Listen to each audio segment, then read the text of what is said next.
জয় Bharat. Dear viewers, আপনারা জানেন যে নেপাল আবারও উত্তাল হয়ে উঠেছে। হাজার হাজার ছাত্র যুবক রাস্তায় নেমে এসেছে। নেপালের এই আন্দোলন মনে করাচ্ছে বাংলা বিরোধী ছাত্র আন্দোলনের কথা, কারণ নেপালেও পার্লামেন্টকে ঘেরাও করে রেখেছে ছাত্র যুবকরা। বিক্ষোভ এমন জায়গায় গিয়ে পৌঁছেছে যে নেপালের কমিউনিস্ট সাইট অর্ডার পর্যন্ত জারি করে দিয়েছে। ফলে পুলিশের গুলিতে এখনো পর্যন্ত 19 জন নিহত হয়েছে বলেও খবর আসছে। আরও অসংখ্য যুবক আহত হয়ে হয় হাসপাতালে ভর্তি, নয় নিখোঁজ হয়ে আছে। আর তাই বিক্ষুব্ধ জনতার এখন অবিলম্বে নেপালের কমিউনিস্ট সরকার পদত্যাগ করুক, অবিলম্বে তাদের রাজতন্ত্রকে ফিরিয়ে দিক, অবিলম্বে নেপালকে পুনরায় হিন্দু রাষ্ট্র ঘোষণা করা হোক। কিন্তু কেন এই বিক্ষোভ? কি এমন হলো যে নেপালের মানুষ এমন উত্তাল আন্দোলন শুরু করলো? যে নেপালের রাজতন্ত্রকে হটিয়ে কমিউনিস্ট সরকারকে নিয়ে এসেছিল, এই 15-16 বছরে কি এমন ঘটলো যে তারা রাস্তায় নেমে কমিউনিস্ট অপশাসনের অপসারণ চাইছে, রাজতন্ত্র ফেরাতে চাইছে? চলুন এর সব কিছুই জানি আজকের এই ভিডিওটাতে। গভীরভাবে বিশ্লেষণ করে দেখি আজকের কারণগুলো। তো চলুন শুরু থেকে শুরু করি। দেখুন, নেপালের মানুষ কেন রাস্তায় নেমে এসেছে, কেন তারা কমিউনিস্ট শাসনের অবসান চাইছে, কেন তারা রাজতন্ত্রে ফেরত যেতে চাইছে, কেনই বা পুনরায় হিন্দু রাষ্ট্র প্রতিষ্ঠিত করতে চাইছে, তার পেছনে দুটো কারণ রয়েছে। একটা হলো আকস্মিক কারণ, যার জন্য আজকের এই আন্দোলনটা শুরু হয়েছে, আর দুই, এই আকস্মিক কমিউনিস্ট সরকারের ওপরে মানুষের পুঞ্জীভূত রাগ, যার বহিঃপ্রকাশে আজকের এই আন্দোলনটা হচ্ছে। প্রথমে জানবো যে কেন এই আন্দোলনটা শুরু হলো। আসলে নেপালের কমিউনিস্ট সরকার রিসেন্টলি নেপালের সব রকম সোশ্যাল মিডিয়া ব্যবহারকে সরকারিভাবে বন্ধ করে দিয়েছে। মানে ফেসবুক, ইউটিউবের মতো সবকটা সোশ্যাল মিডিয়া প্ল্যাটফর্মকে নেপাল থেকে ব্যান করে দিয়েছে নেপালের কমিউনিস্ট সরকার। কিন্তু কেন? সরকার বলছে সোশ্যাল মিডিয়াকে নেপালের সরকার সম্পূর্ণভাবে নিয়ন্ত্রণ করতে পারছে না, তাই সরকার দাবি করেছে সোশ্যাল মিডিয়াকে যাতে সরকার পূর্ণভাবে নিয়ন্ত্রণ করতে পারে, তার জন্য ফেসবুক, ইউটিউবের মতো সোশ্যাল মিডিয়াকে সরকারের কাছে পূর্ণ অথরিটি দিতে হবে, যাতে তারা যে কোনো পোস্ট বা ভিডিওকে ডিলিট করতে পারে বা নিয়ন্ত্রণ করতে পারে। কিন্তু সোশ্যাল মিডিয়ার এই অ্যাপগুলো সরকারকে এই রকম কোনো নিয়ন্ত্রণ দিতে রাজি হয়নি বলেই সরকার নেপাল থেকে সোশ্যাল মিডিয়াকে সম্পূর্ণভাবে ব্যান করে দিয়েছে। কিন্তু নেপালের সাধারণ মানুষ বলছে অন্য কথা। তারা বলছে নেপাল জুড়ে সাধারণ মানুষের সরকার বিরোধী কণ্ঠকে রোধ করতে নেপালের কমিউনিস্ট সরকার সোশ্যাল মিডিয়াকে ব্যান করেছে। নেপালের জনগণের অভিযোগ, কমিউনিস্ট সরকার নেপালের মেইনস্ট্রিম মিডিয়াকে ভয় দেখিয়ে আগেই চুপ করিয়ে রেখেছে। তাই আজকের দিনে যেটুকু সরকার বিরোধী আলোচনা বা সমালোচনা হয়, সেটা নেপালের সোশ্যাল মিডিয়াতেই হয়।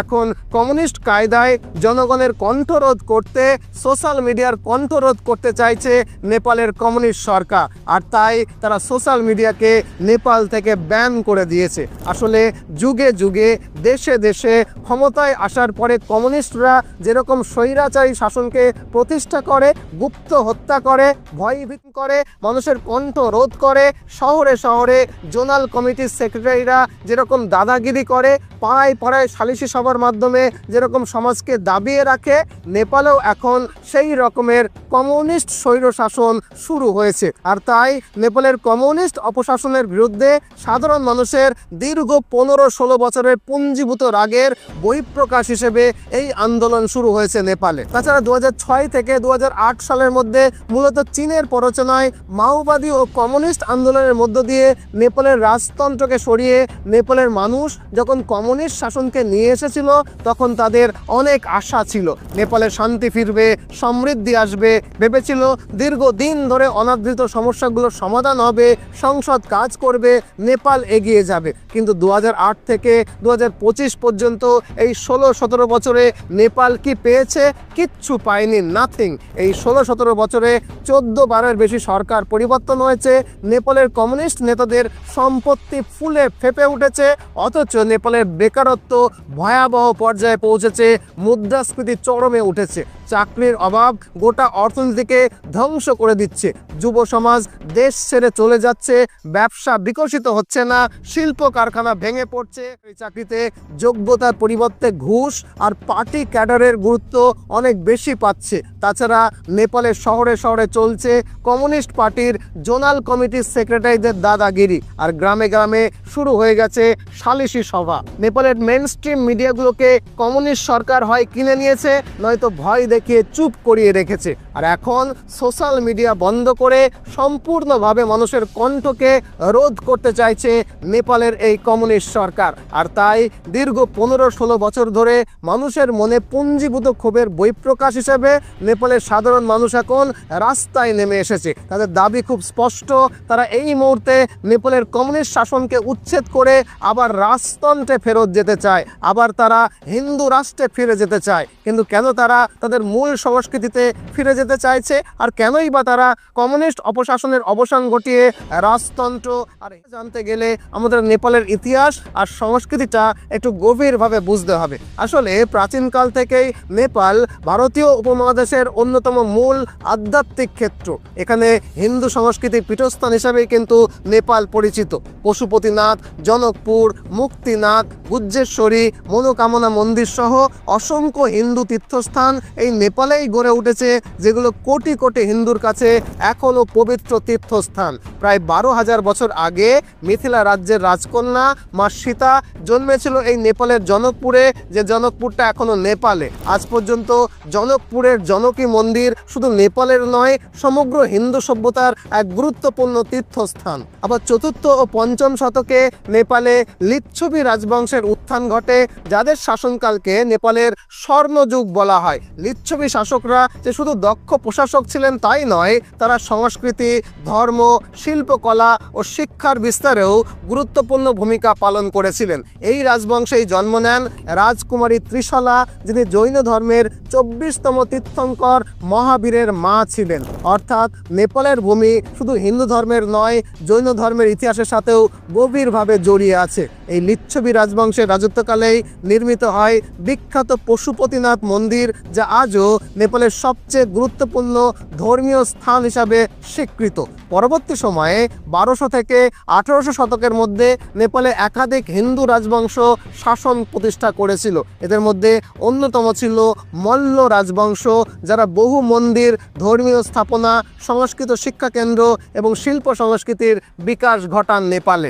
এই সময় নেপালে একাধিক ধর্মীয় রীতিনীতি প্রতিষ্ঠিত হয়, যাদের মধ্যে অন্যতম হলো কুমারী পূজা, যেখানে অল্প বয়সী কন্যাকে জীবন্ত দেবী হিসাবে পুজো করা হয়। কুমারী পূজার এই ঐতিহ্য নেপাল থেকেই ভারতে আসে এবং আজও এই ঐতিহ্য ভারত এবং নেপালে সমানভাবে অব্যাহত রয়েছে। এরপরে 1800 শতকে নেপালে জন্ম নেন মহারাজা পৃথ্বীনারায়ণ শাহ, যিনি বিচ্ছিন্ন রাজ্যগুলোকে একত্রিত করে নেপালকে শক্তিশালী সাম্রাজ্যে পরিণত করেন। তিনি যে শুধু সামরিক বিজয় লাভ করেছিলেন এমন নয়, বরং নেপালের ধর্মীয় ও সাংস্কৃতিক ঐতিহ্যকে রক্ষা করতে একাধিক কঠোর সিদ্ধান্তও নিয়েছিলেন। তার আমলেই নেপালের শাহ রাজবংশ শক্ত ভিত্তির ওপরে প্রতিষ্ঠিত হয়। কিন্তু নেপালের ভাগ্য পরিবর্তিত হতে শুরু করে 1816 সালে, যখন তৃতীয় অ্যাংলো নেপাল যুদ্ধের সময় নেপাল ব্রিটিশদের কাছে পরাজিত হয়। পরাজয়ের ফলে নেপালকে তার বিশাল ভূখণ্ড ব্রিটিশদের হাতে তুলে দিতে হয়েছিল। সিকিম, গারোয়াল, কুমায়ুন অঞ্চল ব্রিটিশ সাম্রাজ্যের অন্তর্ভুক্ত হয়ে যায় এবং নেপাল এক প্রকার ব্রিটিশদের অধীনস্থ প্রোটেক্টোরিয়েট রাজ্যে পরিণত হয়। অর্থাৎ নেপালের নিজস্ব পররাষ্ট্রনীতি ব্রিটিশদের নিয়ন্ত্রণে চলে যায় এবং দেশটি সামরিক এবং কূটনৈতিকভাবে ব্রিটিশদের ওপরে নির্ভরশীল হয়ে পড়ে। এভাবেই 1947 সাল পর্যন্ত নেপালের রাজারা বংশানুক্রমিকভাবে ভারতের অধীনস্থ প্রোটেক্টোরিয়েট রাজ্য হিসাবে চলতে থাকে। এরপরে 1947 সালে ভারত স্বাধীন হয়। ভারতের স্বাধীনতার ফলে নেপালের রাজনৈতিক ভবিষ্যৎ নিয়েও আলোচনা শুরু হয়। কিন্তু নেহেরু নেপালকে ভারতের অংশ করার কোনো উদ্যোগ নেননি, কারণ সেই সময় নেহেরু ভেবেছিলেন যদি তিনি নেপালকে ভারতের অংশ করেন তাহলে তিনি হয়তো চীনের কোপে পড়ে যেতে পারেন। এই ভয়ে নেহেরু নেপালের সার্বভৌমত্ব রক্ষায় বেশি উৎসাহী ছিলেন। এভাবে নেপালকে ভারতের সঙ্গে সংযুক্ত করার বিষয়ে কোনো আনুষ্ঠানিক আলোচনা বা গোপন পরিকল্পনা কোনোটাই তখনও হয়নি। ফলে যে নেপাল ব্রিটিশ আমলে ভারতের অধীনস্থ প্রোটেক্টোরিয়েট ছিল, নেহেরুর অবহেলায় সেই নেপাল ভারত থেকে একরকম আলাদাই থেকে গেল। তবে 1950 সালে ভারত ও নেপালের মধ্যে একটা ঐতিহাসিক মৈত্রী চুক্তি স্বাক্ষরিত হয়। এই চুক্তির মাধ্যমে দুই দেশের সীমান্তকে উন্মুক্ত করে দেওয়া হয়, যাতে দুই দেশের নাগরিকরা অবাধে যাতায়াত, ব্যবসা বাণিজ্য এবং বসবাস করতে পারে। এই চুক্তির অধীনেই নেপালের বিখ্যাত গোর্খা সেনারা আজও ভারতীয় সেনাবাহিনীতে চাকরি করার সুযোগ পায়। এরপরে 1955 সালে রাজা ত্রিভুবনের মৃত্যুর পর নেপালের সিংহাসনে বসেন তার পুত্র রাজা মহেন্দ্র। তারপরে রাজা হন মহেন্দ্রের পুত্র রাজা বীরেন্দ্র। এইভাবে দীর্ঘ সময় ধরে নেপালে রাজতন্ত্র চলছিল। তবে এরকম নয় যে রাজতন্ত্রে সবসময় নেপালে সুশাসনই থেকেছে। তা সত্ত্বেও ভালো মন্দ মিলিয়ে দীর্ঘ সময় ধরে নেপালে রাজশাসনই বজায় ছিল। এখানে একটা কথা বলে রাখি যে রাজা বীরেন্দ্রের আমলে চীনের মদতে নেপালে কমিউনিস্ট আন্দোলন এবং মাওবাদী সন্ত্রাসী আন্দোলন শুরু হয়। তবে নেপালের ইতিহাসে সবচেয়ে বড় ধাক্কাটা আসে 2001 সালে, যখন নেপালের রাজপরিবারকে একটা ভয়ঙ্কর হত্যাকাণ্ডের সামনে আসতে হয়। এই ঘটনায় নেপালের রাজা বীরেন্দ্র, রানী ঐশ্বর্য এবং রাজপরিবারের প্রায় সব সদস্য একসাথে নিহত হন। সরকারিভাবে বলা হয় যে রাজকুমার দীপেন্দ্র এই হত্যাকাণ্ড চালিয়েছিলেন, কিন্তু পরে জানা যায় যে নেপালের রাজপরিবারকে সম্পূর্ণরূপে সরিয়ে দিয়ে নেপালে কমিউনিস্ট স্বৈরশাসনকে প্রতিষ্ঠা করার জন্য চীন আন্ডারকভার এই হত্যাকাণ্ডটাকে ঘটিয়েছে। কারণ এখানে বলে রাখা দরকার যে চীনের মদতপুষ্ট মাওবাদীরা 1996 সালের 13ই ফেব্রুয়ারি নেপালের রাজা বীরেন্দ্রর এগেনস্টে জনযুদ্ধ ঘোষণা করেছিলেন। তারপরে পরবর্তী 4-5 বছরে তারা নেপালের 75টা জেলার মধ্যে 22টি জেলাকেই নিজেদের নিয়ন্ত্রণে নিয়ে নেয়।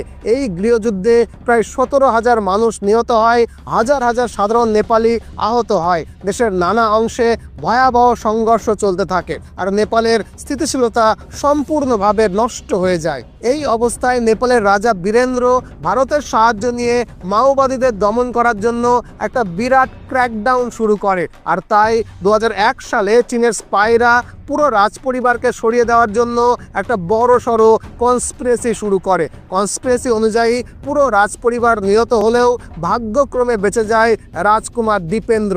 আর তাই নেপালে চীনের মদতপুষ্ট সবকটা সংবাদ মাধ্যম এই হত্যাকাণ্ডের জন্য রাজকুমার দীপেন্দ্রকেই দায়ী করে। অবশ্য এর কয়েকদিন পরেই দীপেন্দ্র অসুস্থ হয়ে হাসপাতালে ভর্তি হলে রহস্যজনকভাবে তারও মৃত্যু হয়ে যায়। এখন 2001 সালের 1 জুন নেপালের রাজপরিবারের এই হত্যাকাণ্ডের সময় রাজা বীরেন্দ্রের ছোট ভাই জ্ঞানেন্দ্র শাহ কাঠমান্ডুর বাইরে পোখরায় ছিলেন।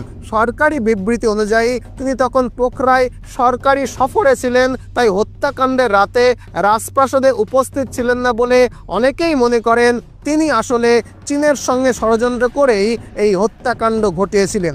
যাই হোক, এরপরে 2001 সাল নাগাদ অপেক্ষাকৃত দুর্বল রাজা হিসাবে এই জ্ঞানেন্দ্র শাহই নেপালের রাজা হন। আর সেই সুযোগে চীনের প্রত্যক্ষ মদদে নেপাল জুড়ে মাওবাদীরা পুনরায় তাণ্ডব শুরু করে। দেশের সবকটা জেলা মাওবাদীদের হাতে চলে যায়, হাজার হাজার নিরীহ মানুষ মাওবাদীদের হাতে নিহত হয়। আর মাওবাদীদের প্রত্যক্ষভাবে মিলিয়ন মিলিয়ন ডলার দিয়ে সাহায্য করতে থাকে কমিউনিস্ট চীন। এভাবে চীনের বিলিয়ন ডলারের ফান্ড আর অস্ত্রের সাহায্যে মাওবাদীরা 2006 সালে নেপালের রাজার বিরুদ্ধে ফাইনাল ব্যাটেল শুরু করে। দীর্ঘদিনের লড়াই শেষে অবশেষে মাওবাদীরা বিজয়ী হয়, রাজতন্ত্রকে বিলুপ্ত করা হয় এবং নেপালকে একটা ধর্মনিরপেক্ষ গণতান্ত্রিক রাষ্ট্র হিসাবে প্রতিষ্ঠিত করা হয়।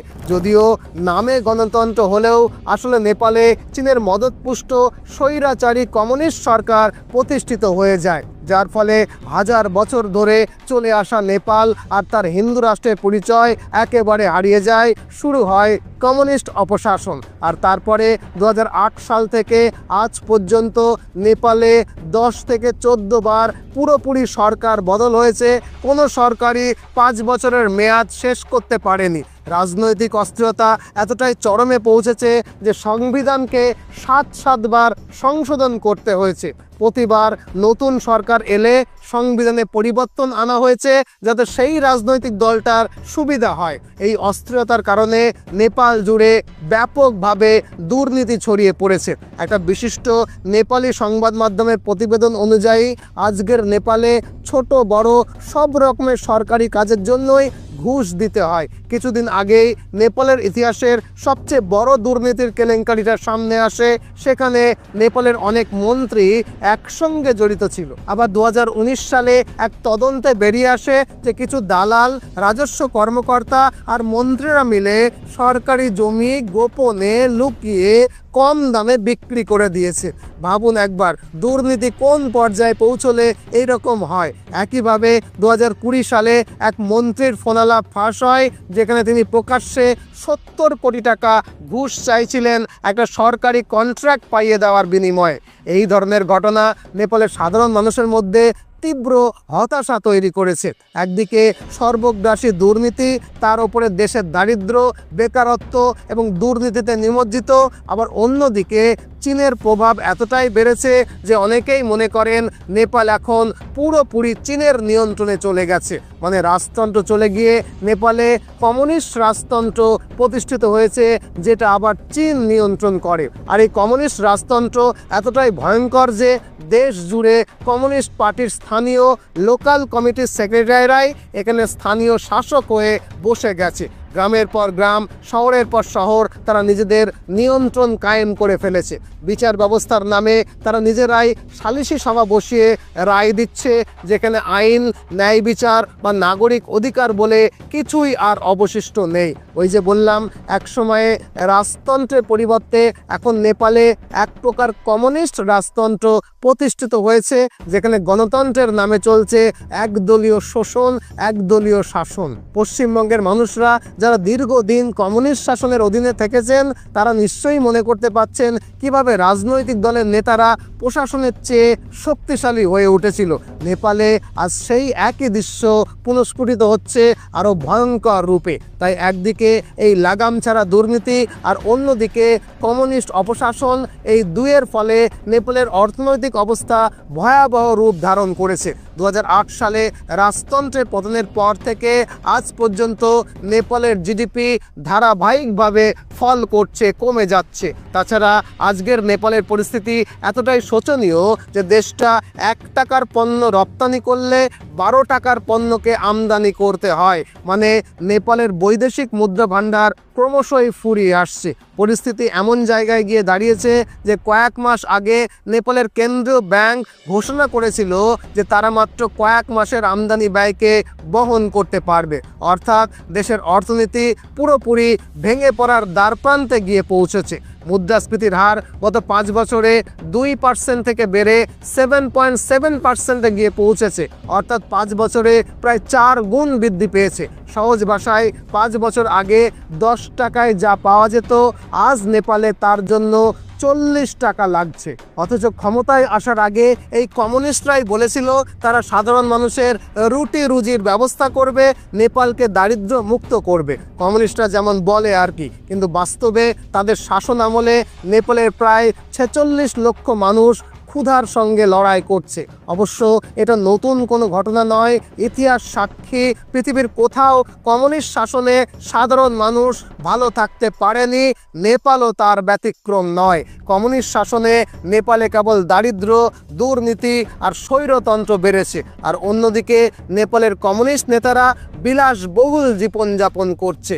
আর এভাবে নেপাল যখন দুর্বল হয়ে পড়েছে, যখন ক্ষুধার জ্বালায় সাধারণ মানুষ দিশেহারা হয়ে পড়েছে, তখন সেখানে প্রবেশ করেছে খ্রিস্টান মিশনারিরা। কমিউনিস্ট শাসনকালে হাজার হাজার খ্রিস্টান মিশনারি নেপালে প্রবেশ করেছে, আর সাথে এনেছে বিপুল পরিমাণে খাবার, বিপুল পরিমাণে পোশাক আর প্রচুর টাকা। কমিউনিস্ট অপশাসনে ক্ষুধার্ত মানুষ যেখানে খাবার পাচ্ছে না, সেখানে বিনামূল্যে খাবার দিয়ে তাদের প্রলোভিত করা হচ্ছে। আর এর ফলে একের পর এক জেলা থেকে সংবাদ আসছে যেখানে পুরো গ্রাম হিন্দু থেকে খ্রিস্টান হয়ে যাচ্ছে। অথচ কমিউনিস্ট সরকার তাতে কোনো বাধা দিচ্ছে না, কারণ আমরা সবাই জানি কমিউনিস্টরা বারবারই হিন্দু বিরোধী। আর এর ফলে নেপালের বিন্যাস দ্রুত বদলে যাচ্ছে। হিন্দু সংখ্যাগরিষ্ঠ একটা দেশ দ্রুত খ্রিস্টান সংখ্যাগরিষ্ঠ দেশে পরিণত হওয়ার পথে হাঁটতে শুরু করেছে। নেপাল একসময় ছিল বিশ্বের একমাত্র হিন্দু রাষ্ট্র, কিন্তু 2008 সালে কমিউনিস্ট সরকার ক্ষমতায় আসার পর দেশটিতে খ্রিস্টান জনসংখ্যা এত দ্রুত গতিতে বাড়তে শুরু করেছে যে আজ নেপালে খ্রিস্টানের সংখ্যা 12 থেকে 15 লাখ ছাড়িয়ে গেছে।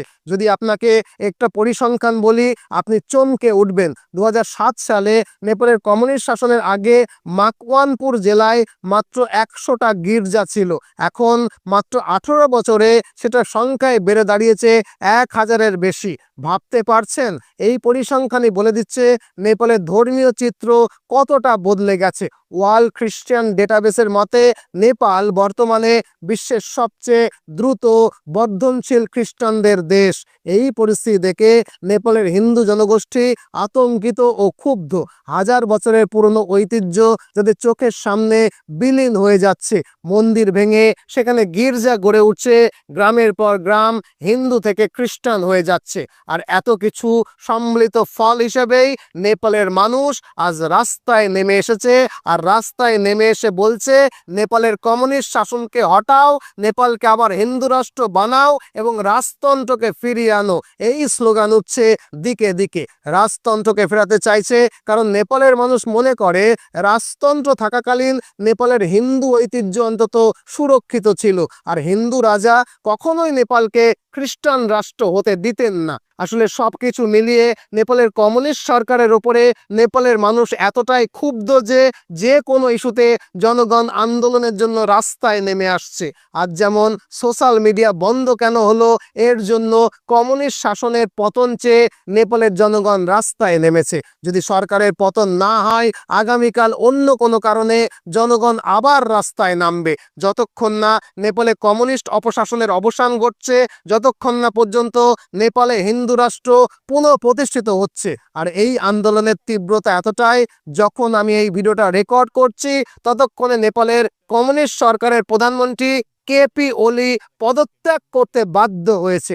এখন বাকি শুধু নেপাল থেকে কমিউনিস্ট শাসনকে সম্পূর্ণভাবে উচ্ছেদ করা এবং নেপালকে পুনরায় রাজতন্ত্র এবং হিন্দু রাষ্ট্রে ফিরিয়ে আনা, যেটা খুব শীঘ্রই হবে বলে আমার বিশ্বাস। তবে আপনার কি মনে হয়, নেপালে কমিউনিস্ট শাসন সম্পূর্ণ অবসান ঘটিয়ে অবিলম্বে কি নেপালকে হিন্দু রাষ্ট্রে পুনঃপ্রতিষ্ঠা করা উচিত? কমেন্ট বক্সে আপনার মূল্যবান কমেন্ট জানাতে ভুলবেন না। আর অবশ্যই ভিডিওটাকে একটা লাইক করবেন আর ফেসবুক হোয়াটসঅ্যাপে বেশি বেশি করে শেয়ার করবেন। নতুন হলে চ্যানেলটাকে নিশ্চয়ই সাবস্ক্রাইব করে নেবেন। তো আজ এ পর্যন্তই।